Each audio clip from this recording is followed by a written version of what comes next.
Hi and welcome back to another video of CAIE Backpack. Before we begin this video, make sure you subscribe our channel and hit the bell icon to get further notified. In this video, we will discuss factors affecting demand. There is a concept in economics known as ceteris paribus. In this concept, the demand and supplies are fluctuated according to other factors and price is always remain constant. The four factors are already mentioned in the slide, such as income, price of related good, advertisement, and direct tax. Moving on to the very first factor is income. Income represents the purchasing power which can influence two types of good, that are normal goods and inferior goods. Normal goods are relatively high quality in nature, therefore they are likely to be expensive. On the other hand, inferior goods are relatively low quality in nature, therefore they are less expensive and preferably local goods. If there is a rise in the income, demand for inferior goods will reduce, representing a negative relation. A good example will be private and public transport.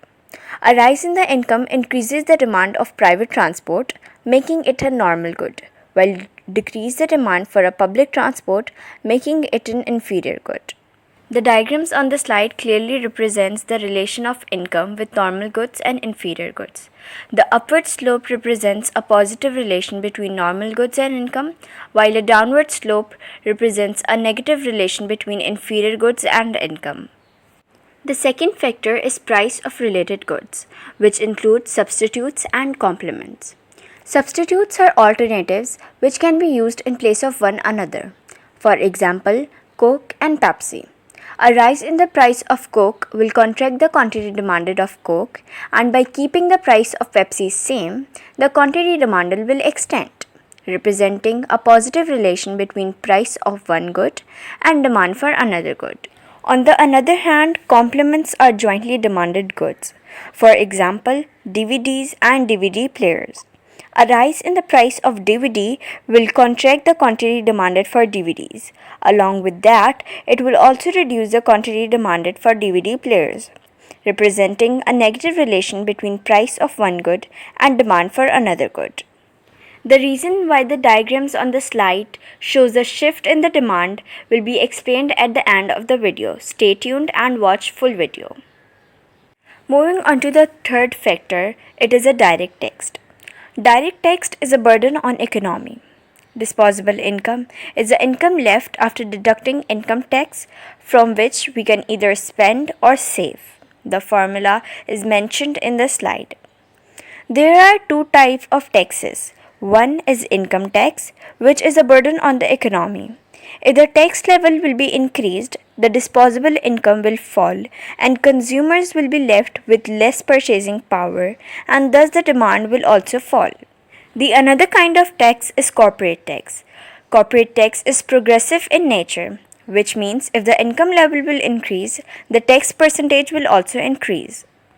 The objective of such tax is redistribution of income from rich to poor. This is also known as transfer of payment.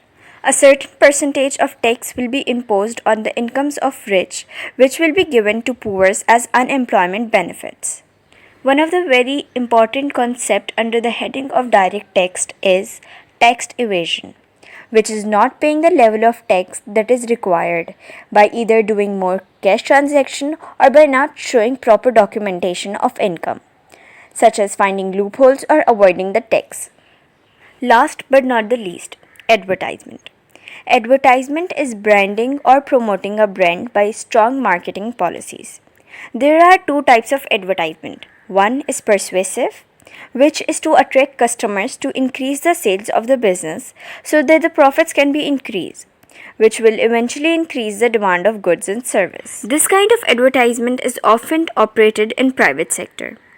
Another kind of advertisement is informative advertisements, whose main aim is to spread awareness on social welfare such as education and medical. It is often operated in public sector.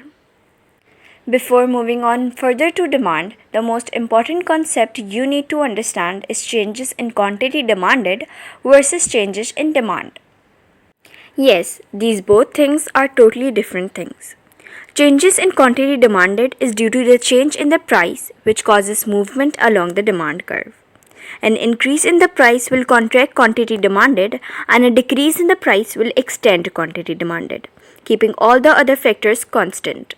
This concept is known as ceteris paribus as mentioned earlier. While changes in demand is due to other factors, which causes a shift in the demand, that is rightward or leftward. This was the same thing I was talking earlier in this video under the heading of substitutes and complements. The key point here to learn is that movement is always caused when price is changed and other factors remain constant, while shift is caused when other factors keep on changing and price remains constant. Quantity demanded is law of demand, which only has two factors, which are price and quantity demanded, as it has a negative relation so that the curve would always be a downward sloping curve as shown in the diagrams.